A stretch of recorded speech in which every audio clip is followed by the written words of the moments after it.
Ladies and Germans, how you all doing? This is Conor. And I'm Rangaroo. Hello, hello, hello. And folks, like I said to you on Tuesday Eve, we'll be back today with another 2v2 replay of the Terrible Divisions tournament. Today, of course, we are on Ostrono. So, Rang, who's on Ostrono today, and what are they fighting with? Left hand side in blue, we have Team Scherjar. We have Suri playing as 352nd. I probably pronounced that completely incorrectly. And then Giardabot playing as first Scherjar. On the right hand side in red, we have Team RKKA. We have Karma playing as 184th Infantry, and Amberty playing Group Bezlugo. So, I mean, we've seen the Scherjar before. Actually, that was featured in our Tuesday match. You should go check that out. We also saw the Bazoogligo also on Tuesday. So what's the interplay, though, between these two divisions here? Like, why the 352nd and the 1st? 352nd, as we've seen before, alright. I mean, tanks are pretty rubbish, and the infantry's pretty rubbish. Yeah, pretty rubbish, apart from some heavy anti-tank. Scherjar, once again, pretty good early on, but availability becomes an issue later on. Indeed. Up north, we're seeing, like, everything's just going up north in the hill for Team Scherjar. They're devoting all the resources, the kitchen sinks, the T-34s, everything to try and take his hill. But justifiable, though, too. Like, he who controls the hill controls the flank. Yeah. And just looking at the red map, like, central position is just completely quiet, and then the southern side, Karma going to be pushing a bit heavily here, has an ISU 122, and some Stuarts taking points, so I feel like Karma will be able to punish this northern push through this southern assault. Yeah, and that's kind of the problem here on Ostrono, is that since there's so much of this water feature, I mean, this is definitely a par 5 kind of issue here, where getting around the water feature is a hassle unto itself. Yeah, for a Terrible Divisions tournament, it's a very fitting map, as this is a pretty terrible team map, to be fair, because that water really screws over your attack vectors and really makes the fight much more choke pointy. And as we're seeing that here, you might as well just devote everything to one such choke point, such as the Northern Hill. And we're seeing that happen still. I'm sorry, I'm just fixated on these brave occasional souls like these Strokey DPs who realize now that discretion is in fact the better part of valor, but only after getting shellacked by Mortar 3s that are so close, they're actually using machine gun fire. It just does not happen. Yeah, it's a very rare occurrence, that's for sure. Amberty is trying to counter-push here, some T-34s, using that to scare off the infantry. I mean, you've got the Panhard, yeah, but the Panhard can only pan so much. It gets blown up. So I feel like his T-34s will be able to clutch back his hill for the time being, and some of these Stuarts, and heck, even on M3 Lee. Frankly, I saw it down south, we had T-34s being brought on in to just start taking away some of that territory from the allies there, but you're absolutely right. So this Lee is going to be shockingly effective, I think. Yeah, close range, it's like not a terrible tank. The two anti-tank guns, even though one is much less anti-tanky than the other one, still better than only having one gun. I always just love the M3 Lee. It's such a stupid tank, but I love how it looks. It's like if a kid drew a tank. It's like, oh, I wanted to have a gun on top of the gun. Like, okay, Billy, sure. But Billy was part of the American Ordnance, so he got his wish. That's what happened with the Bradley too, so I mean, it's not really, it doesn't change after World War II. Oh, IL-2 against, actually, gonna go down to the Messerschmitt? Yes, it does. Yeah. If the Recon one survives, there's something desperately wrong. Yeah. But the southern pushes, even though it's much less dramatic compared to northern side, is unfolding pretty interestingly. The T-34s from Giardabot is definitely helping to slow down his push, but Karma still has a lot of troops here. I don't feel like Stuart is going to be able to do much once those T-34s get into range. So at the same time, it's an ISU 122, and that's a pretty scary thing to go up against. T-34s can't really do much against that guy. It's about as scary as what happens when you have an SVT guy run forward with a 95mm heat grenade, though, too. Yeah. So... Yeah. I don't feel like Karma's going to make too much more progress down south No. here, in this area at least. Maybe in the far south, as we're seeing he's pushing, as that is completely barren apart from a Pack 36 and a Ski Jaeger. And this would be a pretty easy flag to capture if he moves up a bit more. You know, actually, looking right now, we're also seeing a entire little platoon of those 39Hs being brought on in. And I think I'd prefer to see them actually deployed down here to the south. Yes, you're going to have a hassle in trying to deal with heavier equipment if it moves through the town. But this is the choke pointy hell you want to put those POS tanks in. Yeah, and with the enemy not having any tanks, you're the most tanky force, so... Okay, there's some Scherjar coming in, but that's actually one of the tanks at the 39H actually has a chance of blowing up. But even then, it's not that great of a chance. So actually, he's going to redirect them into the central south position, which honestly is also not a bad idea. A bit more safer in a forest environment, but he's going to need some armor and some infantry down south, like far south, because he's going to lose that point, and it's a pain in the ass to get back. There's a lot of open field and water you have to cross. Very, very true. I'm sorry, I'm also just kind of checking these Ski Pioneers trying desperately to push back this wave as SVTs and snipers and just Strokies in general. Yeah. Regrettably, with a 280 starting to pound the rear lines, the ISU one moving on in. I mean, this is... I'd be very surprised if the Axis hold on to this forest. I don't feel like they're going to be able to. It's just too much overwhelming firepower. And this is once again a really good play from Karma, exploiting how much the Axis have devoted to his northern side, and still are. He's going to be able to grab some pretty easy flags, I believe, down south here, but it's still only a trove, and Team RKKA has bled a little bit, because if you look back up north, it's a bloody battle for that hill. Certainly the case. But we're starting to see less and less Axis infantry here. Not 100%. You see, of course, we're getting more squads of grenadiers being thrown into the meat grinder all the time. But when you look on the hillside, it's almost always that the Germans and their allies over here, well, Germans really, are getting outnumbered every single engagement on the ground. Yeah, the Axis infantry, the Allied infantry, I meant, my bad. These Strokey SVTs are really bloody good scrods. Especially compared to just the 352nd Grenadiers. They're really not that good Grenadiers, all things considering. They just don't have enough firepower to really fight off against the horde of Soviet infantry, which they're having to go up against here. Nope, they are not. Nope. I'm also, forgive me as I watch down to the south as we have the 39Hs. We'll probably start to get pounded here in a second by the ISU 122. Yeah. Yep. It's gonna take a while, but the ISU 122 should finish those guys off, and heck, maybe even the Stuart. Interesting call, bringing the ME-109. The 30 mil Yeah. can't stress it out. So maybe he's going for a wing and a prayer kind of capture. Yeah. But I don't know. Surrender seems very unlikely.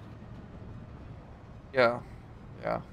Probably want to bomb it or cast bomb at ISU would be a good call, but yeah, Axis is still definitely devoting a lot of their resources up north. I mean, they got a bit of armor down south here, Jadabot and Sverigen, some T-34s and Marder 3s.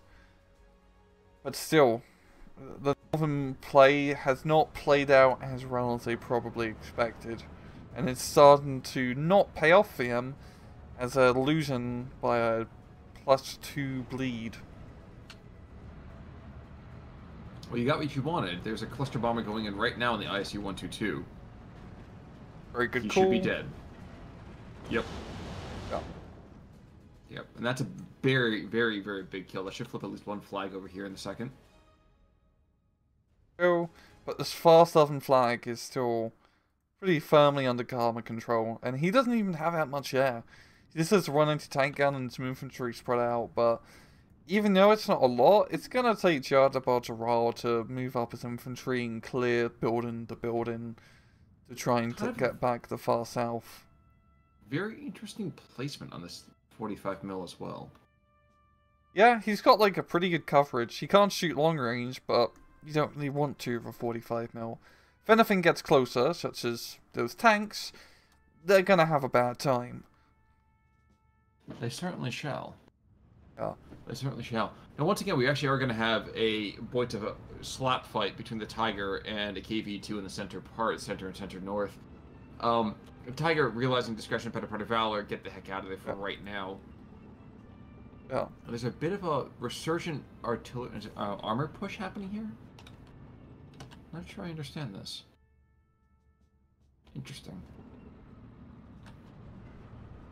The Germans have managed once again to get back the top part of the hill for now, at least. But we got still a bunch of armor here from Karma. Even though, you know, the Soviet armor in this matchup isn't great, it's really the Tigers which are the kingpins here. Valentine's, T-34-76s, Stuart in closer range engagements, such as this Northern Hill right now, they're work just fine. Well, I will say I am a little confused why this P-Shrek in the north isn't getting at least a couple of shots over here on the Lee, at minimum. Flak Fury in the meantime does what it does best, which is not shoot down aircraft, but rather make mincemeat of basically Allied infantry.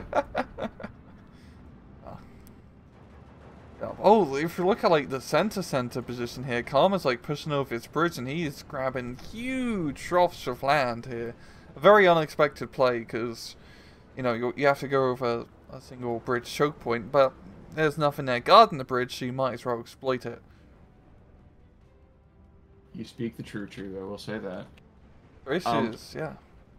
Forgive me, there's going to be another Junker moving on in. There is a 37 mil up top, but if he gets some kills here, this might, not completely, but this might change the fortunes for the Axis forces in the north. Yeah, I think he's only going to get like one of those tanks, Joe. I'll call him two, because the Valentines are pretty close. Oh, dude, and the one I did not expect him to get out, got out, jeez. Yeah. E2 coming in? Yeah, no.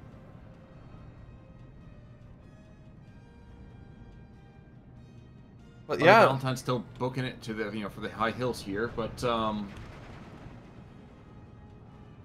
just in time for those wimpy, rink-eating French tanks moving on in. Oh, we got the Jagdpanther up north. That's definitely, I forgot they get Jagdpanther 352nd. It's a very nasty tank to go up against. I mean, the ISU 122 is a pretty even match. It's a pretty even matchup between both, to be fair. The Jagdpanther does have an advantage, yo. But still, if you can get a Jagdpanther on top of that hill and just start blasting, nothing is going to get near the hill unless the Soviets devote a lot of air power to blow it up. That is, again, like the whole Sparta thing, if it's there's still 5 Su-76s moving on in. There's the PT variant. There's still the Tiger up there. There's still a Comrade with the Lee. I mean, there's still, and even though there's 4 Su-76s, trade out a Martyr for an Su-76, like that's still a success for the Martyr. No, it's a success for the Su-76. Those things are only 35 points. No, but I feel like the Su-76 though has a greater level of utility than the Martyr does. I don't fully agree, but that's where we have to disagree. I didn't catch that, but we'll just have to disagree. Defend your right to say it. Defend your right to say it. You're wrong, but that's okay. I love you too, Colin. I was just saying, I love you anyway, but you're wrong. Flak Feeling in the meantime, as well as some Idiot Mill, just kind of take down another PE2. Down to the south, this push has actually gone decently well. 45 mil is gone. Of course, I don't see a lot of those T-34-76s, the Boitzas, but there still is a Martyr 3. So the Martyr 3s are still doing, I'm not going to say the Lord's work, they're doing the Führer's work down here. Yeah, the machine gun is actually coming out to be somewhat useful, which is surprising. Like, he's actually getting his money's worth with these modders. The HE shells is a different issue, as they only have 7 of them, which is... Well, it's an anti-tank gun, so it's not too unpredictable. Oh, actually, I do agree with you now, Khan. I just realized that using the Marder 3s, not the Marder 3 H's. So the exact same price for the SU-76, so it is an even trade-out. So I will retract my statement. Folks, you heard it here first. Khan was right. Oh my god, the Young Panzer is dead! What? I just saw it just died behind the Stroke ignobly, so I don't know what killed it. My suspicion is just massed fire from the SU-76s. That would do it. That would do it. Yeah, there we go. The SU-76s up north are actually just overwhelming firepower, helping out pretty well. Because they are not bad. Because yes, you know, they're technically an anti-tank gun, but I find them to be much more effective in the anti-infantry role. As a 35-point support gun on tracks. With a radio. Yeah, and like decent armor penetration qualities. At close range, at least, it's. I mean, they're not bad. Long range, however, just don't even try. Oh yeah, I mean the accuracy on these things again: 50% with the APCRs, 50% with the, 40% with the APs. Yeah, screw it. And the HE shells 25%. Like that. Come on. Down south, the flag is going to flip to the Axis to teams. So, definitely give them a bit of breathing room. They really don't have to really push much down south, as there's no real flags here, there's no bloody incentive to. I mean, the only other flag you really need to get is just north of that body of water. That's definitely pretty durable as well if we just get some armor and infantry in the area. I will say that watching the SU-76s take out an autocannon 20 mil to the north, you're absolutely right that they are better in the anti-infantry role, but then again, I feel like that's to me, that's why you use the SU-76. You don't use it for the anti-tank position. Yeah, they're really nice for, like, the price. They're lovely little vehicles, really. Just don't be expecting them to do proper anti-tank work. There, it's got, you know, strokey infantry spam versus grenadier spam. It's just a very bloody battle over this hill, but, you know, as much as we're focusing on the hill, you know, the central push here from Karma is really sealing the victory for Team RKKA. Oh, absolutely. Second Young Panther to the north, by the way, and I feel like he's going to get bum rushed. He's just traipsing around the crest on the German side of things. There also the Panzerjäger RSO, and just forgive me, but those things just never get to see the light of day often enough, so I have to call it out. Yeah. Hideous little thing. And they take forever and a day to actually get to the front line. Oh yeah, I mean, from 23:30, yeah, not surprising. I'll watch him die in the first shot. Oh, that's shocking. They don't even have armor, so infantry can actually blow them up. But to be fair, if you are getting Panzerjäger RSOs, you don't treat them as a tank destroyer, you just treat it as an anti-tank gun. You have to use them in a very static role. True. It's not like even with the Marder, you can actually push a little bit of Marders. Panzerjäger sits tight and blows stuff up, and you don't move forward with it unless it's, like, clear. Oh, the Panther up north, I think, is going to have a very nasty encounter here. Yeah, I mean, he might be able to his opponents at range. And I say at range, it's more of when one guy comes into a knife fight, he's going to just shoot him in the face. Yeah, if he can keep the frontal armor pointing towards the enemy and not being flanked, he has a decent shot, but with this many vehicles here, it's getting pretty sketchy. He has pulled it back, which is the correct call in that circumstance, but you can't really do anything with the Panther if he doesn't clear up that hill a little bit more, and he's going to need more armor and anti-tank.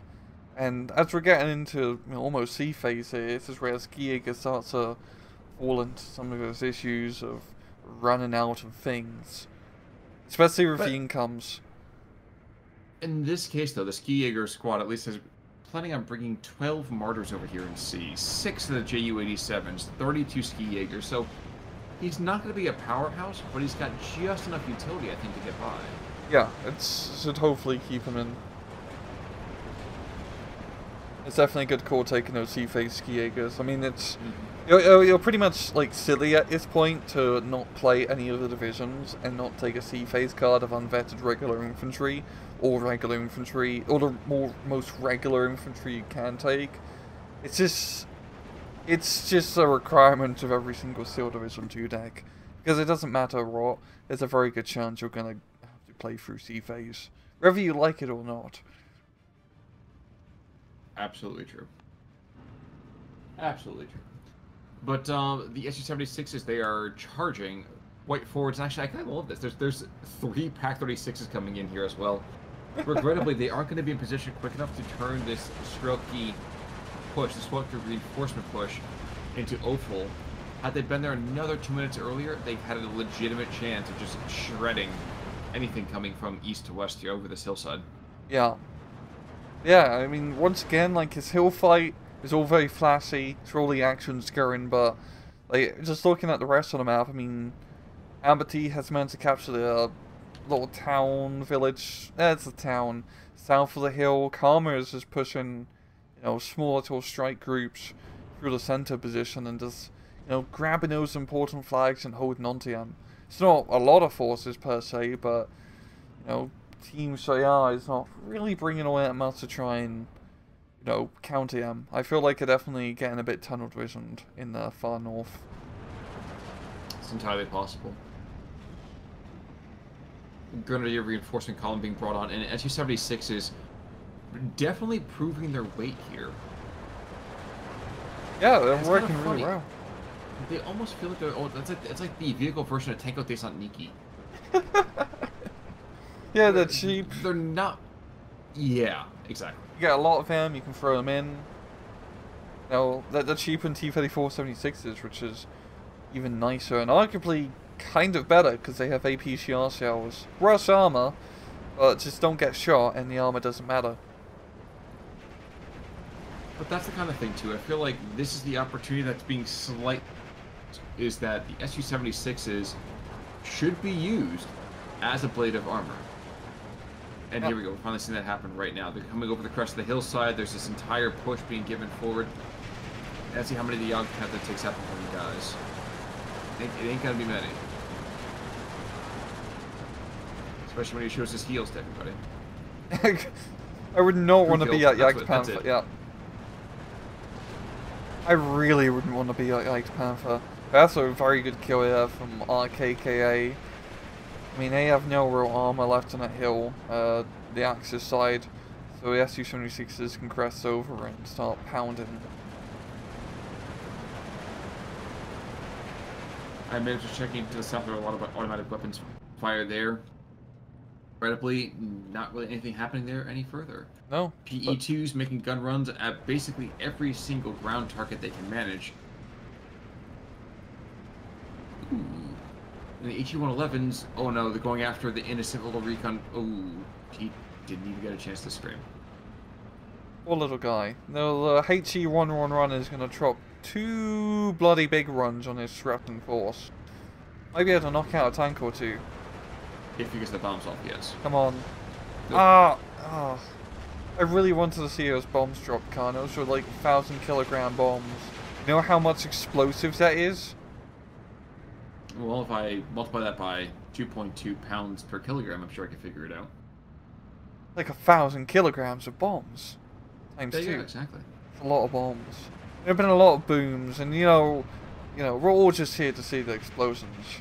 Obviously. You like big booms and cannot lie? These other booms cannot be denied. Somebody else wrote that as a parody song, and I'm okay with it. Yeah. Yeah. Down south, Giada Bodge is actually making a decent push, counter push here with some forces, managing to capture an enemy flag, which is alright, and actually knocking out an ISU 122, but and I feel like it's not too little too late. I mean, they have managed to flip it to a 13-11 and are actually pushing back in the center now. as we're seeing them as a letting off the northern side and not really bringing up much reinforcements, which is a good call. So maybe, I mean, this is really Scherjar's chance in actually getting a victory, is trying to make his southern and central push happen. That is a big maybe. It is a big maybe. I feel like RKKA has really good momentum, especially up north. Or to be fair, up north, I mean, you got that one flag in the town they can capture, but you're not really going to get anywhere else in terms of flags. No. It's a terrible placement. You're not going to get those flags by the enemy spawn point. Just as absurd. So it's really going to come down to the center. I'm watching this third Jagdpanther up here just start to engage all the piddly little POS targets as the Su-76s realize that their mothers were calling them for dinner and they can't play with you right now. Yeah, the Jagdpanthers definitely prefer having at least a kilometer away from anyone else before having to shoot them. True. But there's also these 152 mils that are going to start to shell him, and this is a really good call against that. Yeah. If you can just get one Su-76 closer, you can take advantage of the radios to get some even more accurate shots. But, well, to be fair, with 152mm of high explosive, you don't have to be too accurate. Nah, but it's nice. It's nice. It's a thought that counts. And there's two of them up there as well. Yeah. So, even better is if you can keep those guys where they are, sacrifice the occasional infantry squad to do this, you can either stress them out or force a couple of kills here. Which, honestly, considering how tight that space is and how big a freaking Jagdpanther is a definite opportunity. Yeah, it's just very silly having both those Jagdpanthers so close together. I mean, if he loses both of them to one shot, it'd be hilarious. To one shot, one opportunity. Yeah. But yeah, that's what happens when you do an attack move, which I think is almost a necessity for him right now. Yeah. The Jagdpanthers play, all they can really do is just deter anything from pushing off the hill. I don't feel like the Germans are going to get back on that hill anytime soon. Well, why bother? There's absolutely no reason for them to leave the hill. Yeah. Yeah, it's just coming down to the center, and it's just about some sneaky flags that they can try and capture. I mean, RKKA is still holding onto that one flag by the town, just like southwest of it. Thanks to that tank destiny key, looking elsewhere. I mean, it's pretty tight. Like, there's one flag on the crossroad down south that they could potentially capture. They really need to start flipping these flags. And it's 9:15 due to that forest position that Amberty still has infantry in, surprisingly. And that's a huge pain in the ass to try and route out because there's so much forest you have to comb through to try and find those, Russian stragglers. Well, looking in the center here, I was watching as these Strokies are being aggressed across this river. And I don't see them taking this western shore without any kind of more help. But by the same token, of course... Oh, no, these guys are going down south. Oh, whoa. That's an interesting deployment plan. I don't know that they're expecting these guys to see the sun. I think these guys are in the Penal Battalion, and they were like, you know what? We really don't care if these guys die. It makes you feel a little bit bad. Yeah, Yeah, we're planning to lose 4 Strokies, but the 5th one to get the anti-tank grenade off. Worst the game of numbers, man. Statistically, somebody's got to get through. Yeah. Now to the north, you're going to see the 11 coming back in, but again, there's so much freaking firepower, and the PE2s are coming in. Yeah, these guys are dead. I just want to see those HT-111s just drop some goddamn bombs. Even if it's on his own troops, just to give us something to see, I would appreciate that as well. He might not even make it out. Yeah, it's quite a bit of anti-aircraft fire. But it is a tough airplane. Oh, absolutely. Yeah. Luckily for the Germans, actually, as we're seeing these Grenadiers and Stormski moving down this road, the 152s have shifted fire looking for the Flak 88s. So, I mean, luckily for them. Yeah. Extremely lucky for them, because that could have been just ghastly to behold. Yeah, and things are starting to get desperate here. I feel like this northern push of infantry is really his, or Scherjar's team's last gambit. He's got 3 bloody Jagdpanthers here as well. So... I can't forget that they get that many of them.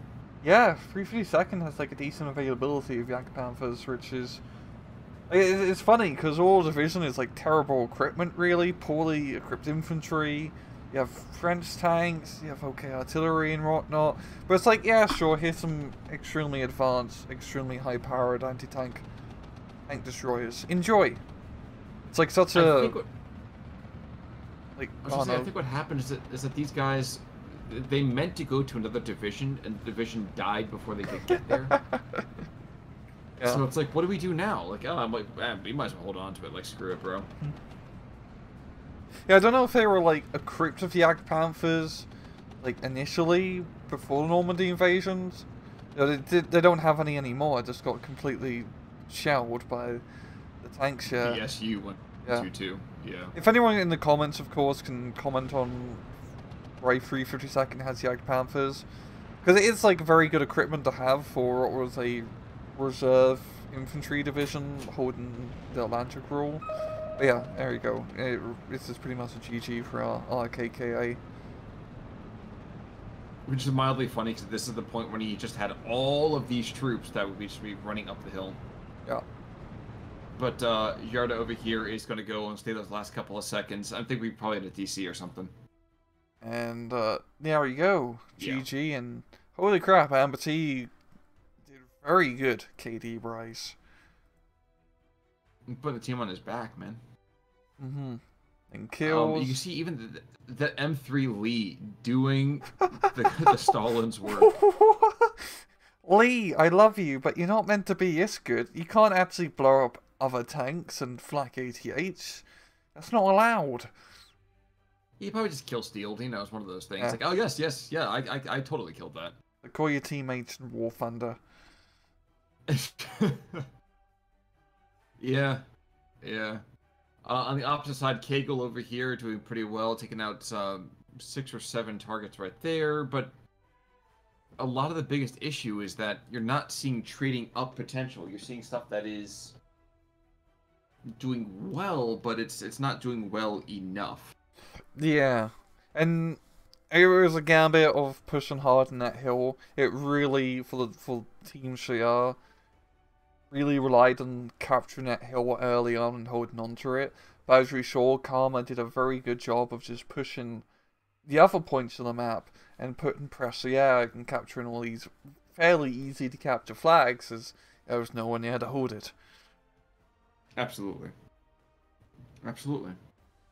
But you know, that's the name of the game sometimes when you're fighting against the 184th and Bazooka. You cannot allow them to just steamroll you with all of their vehicles. Yeah, and also to be fair, it is a pretty terrible map. I will admit, in hindsight, RKKA probably had the better side, as those legs provide pretty good defensive coverage for being pushed, while the other side, those forests like good defense, but your opponent can also use them against you as well. But hey, it's terrible division, so it's be fitting to also have a pretty terrible map. Yeah, I mean, theming is theming, man, so that's the way it's going to go. Yeah. So. Just really, until next time then, we love seeing these terrible division replays. Hopefully we get some really great ones for you guys to check out next week as well. And until then, I'm Connell Work. I'm Rangaroo. Take it easy.